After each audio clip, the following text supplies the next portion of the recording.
Hello 9th class students, hope all of you are fine at your home and you are studying well. Welcome you all once again on my YouTube channel. I am your history teacher Mrs. Levika Bansal, and today I am going to teach you about the last topic of our chapter Delhi Sultanate, and today's topic is Muhammad bin Tughlaq. Before coming to this topic, have a look on the Tughlaq dynasty. So students, Tughlaq dynasty ruled from the year 1320 to 1413 on the Delhi Sultanate. After the death of the Alauddin Khilji, when he was died in 1316, intrigues and murders for the throne followed. तो अलाउद्दीन खिलजी की death के बाद इंट्रिग्स क्या होते हैं, like the जैसे कोई साजिश करता है, कॉन्स्पिरेसी करता है किसी के अगेंस्ट, तो ऐसे जो कॉन्स्पिरेसीज थी, मर्डर्स जो थे वो कंटिन्यू रहे till the Ghazi Malik capture the throne in 1320.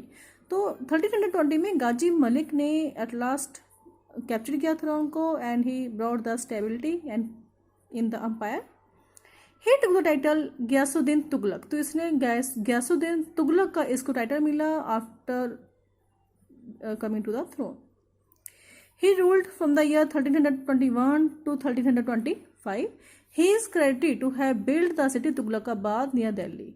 तो इसने देखो जो सिटी थी तुगलकाबाद दिल्ली के नियर एक सिटी थी उसको बिल्ड करवाया था. And he also took measures to check the Mongol menace. Mongol menace means जो मंगोल की अटैक का जो खतरा था, जो डेंजर था, उससे इसने दिल्ली को प्रोटेक्ट किया. He also conquered Bengal and suppress the ruler of Warangal in the Deccan. तो इसने बंगाल को भी कंकर्ड किया और जो वरंगल का जो रूलर था उसको भी सप्रेस्ड किया. He died in 1325 when a victory pavilion built to honor him collapsed. अब देखो एक्चुअली में क्या था कि जब ये इसको बंगाल और वरंगल से जब इसको विक्ट्री मिली तो जो इसका सन था मोहम्मद बिन तुगलक वासी सन, ओरिजिनल नेम was जोना खान, तो उसने अपने फादर के वेलकम के लिए एक काफ़ी बड़ा एक प्लेटफॉर्म जो था वो रेडी करवाया था. अब आपको पता बड़ा जो प्लेटफॉर्म वगैरह होते हैं उस टाइम पर वो लकड़ी के बना हुआ था, वो पूरा का पूरा मंच इसने रेडी करवाया था. तो जब इसकी एंट्री हुई गयासुद्दीन तुगलक की, who was set on elephant, तो एक एलिफेंट के ऊपर बैठा हुआ था ये. जब इसकी एंट्री होती है तो पूरा का पूरा जो वो पैविलियन जो था, जो पूरा वो प्लेटफॉर्म था, वो इसके ऊपर ही आकर गिर गया. And in this way he was died.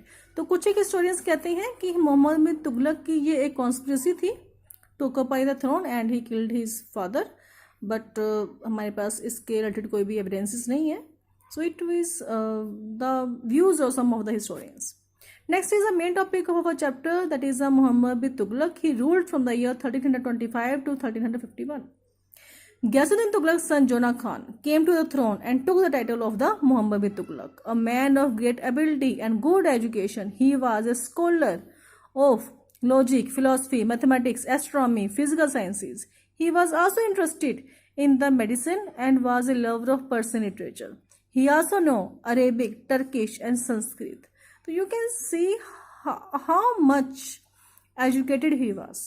कितनी ज़्यादा देखो इसके नॉलेज थी, कितने सब्जेक्ट्स की नॉलेज थी, कितनी उसको लैंग्वेजेस की नॉलेज है.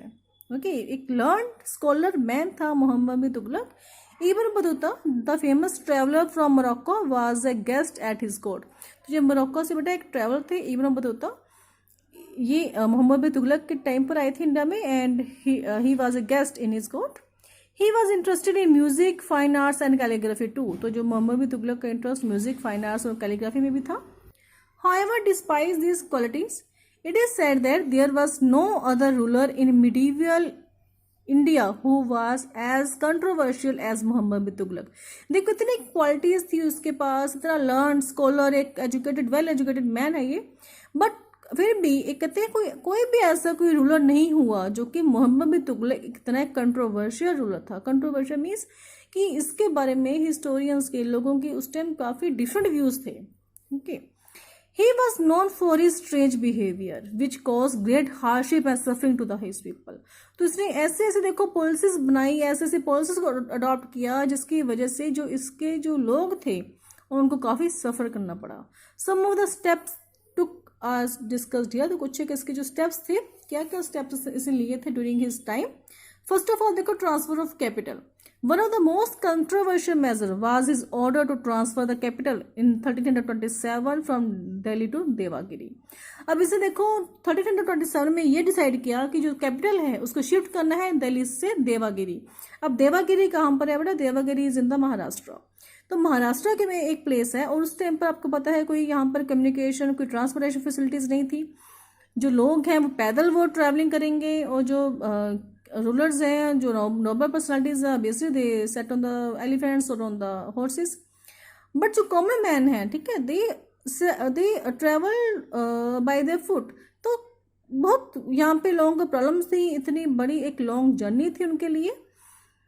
Then he thought that Daulatabad was centrally located from where he could control the south. अब देखो इसका जो मेन मोटिव क्या था, क्यों था ये दिल्ली देवागिरी शिफ्ट होना? एक्चुअली में इसको ये था कि जो देवागिरी है इट इज सेंट्रली लोकेटेड, तो वहां से साउथ को कंट्रोल करना इजी होगा क्योंकि ये साउथ में है।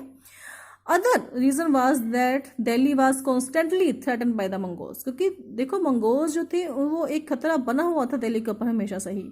अब इसको ये था कि अगर मैं दौलताबाद और देवागिरी जो है अपनी कैपिटल को शिफ्ट कर लूंगा तो मंगोल्स का जो खतरा है, उनके जो अटैक का खतरा है वो कहीं ना कहीं कम हो जाएगा। According to some historians and legend, every person, including the old, sick and infirm, were forced to move. अब सभी को इसने कहा मूव होने के लिए, चाहे वो ओल्ड है, चाहे सिक है, इन्फर्म है, चाहे वो इनकेपेबल है, सभी भी लोगों को बोला गया कि आप सभी को शिफ्ट होना पड़ेगा। Those who resisted were beaten and abused by his men. अगर कोई मना करता था तो उसको इसके जो मैन है वो क्रूअल्टी से उसको बीट करते थे and then also abused by his men. On realizing the mistake and failure of his scheme, he again ordered them to return to their homes in Delhi.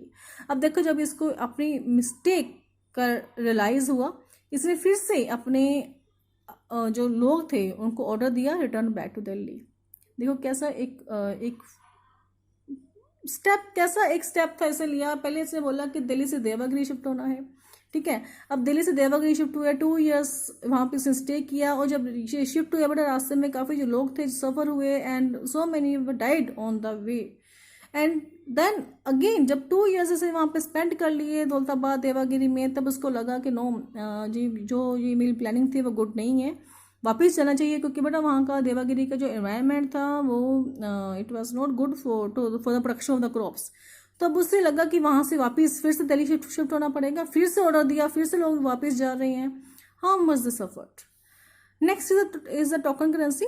During his reign another controversial step taken by him was the introduction of the token currency. अब देखिए उसने token currency introduce की। Token currency क्या थी?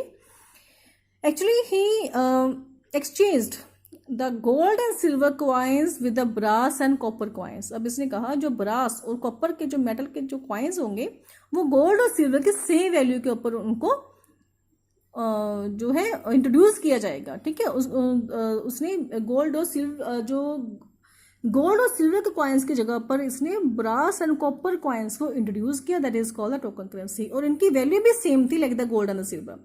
अब यहाँ पर देखो जो कॉपर कॉइन्स जब इसने ऐसे इंट्रोड्यूस किए सिल्वर कॉइन्स की जगह पर, तो कॉपर बेटा उस टाइम पर लोगों के इवन घरों में जो बर्तन होते थे वो भी कॉपर के ही बने होते थे, तो उन्होंने तो उसको मेल्ट कर करके कॉपर कॉइन्स बना लिए अपने, ठीक है। तो मीन्स मार्केट में उस टाइम पर फेक करेंसी काफ़ी आ चुकी थी, जैसे कि हम कहते हैं हमारे इंडिया में जाली करेंसी आती है, तो वहाँ पर भी इसी वजह से फेक करेंसी आ चुकी थी।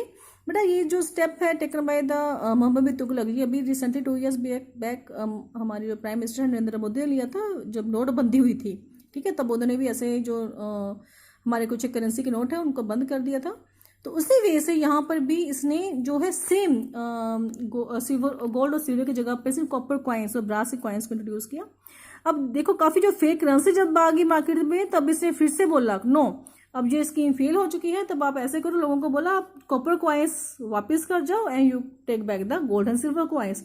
तो इससे क्या हुआ, there was a loss to his treasury, तो इसकी जो ट्रेजरी थी काफ़ी उसको लॉस हुआ। टैक्सेशन द्वाब। अब द्वाब क्या होता है बेटा, गंगा और यमुना रिवर्स के जो बीच का एरिया है दैट इज कॉल्ड द द्वाब, जो कि काफ़ी फर्टाइल था। तो इसने 1328 और 1329 में इसने ये डिसाइड किया to increase the taxes in the Doab region, कि वहाँ पर टैक्सेस इंक्रीज करने हैं। बट अब इसको ये पता ही नहीं है कि जब इसने टैक्सेस इंक्रीज करने थे there was a severe famine occurred, वहाँ पर एक फैमिन आया हुआ था, वहाँ पर मीन्स सूखा, लोगों की फसलें खराब हो चुकी थी, क्रॉप्स वर फेलियर। इवन जो पीजेंट्स थे at the time they were not able to give the already taxes they have to pay, जो भी पहले के चार्जेस थे वो भी पे करने की कंडीशन में नहीं है, और इसने उनके ऊपर और जो टैक्सेस है वो इम्पोज कर दिए। Okay, and he had no knowledge about it, इसको नॉलेज ही नहीं है इस चीज़ की।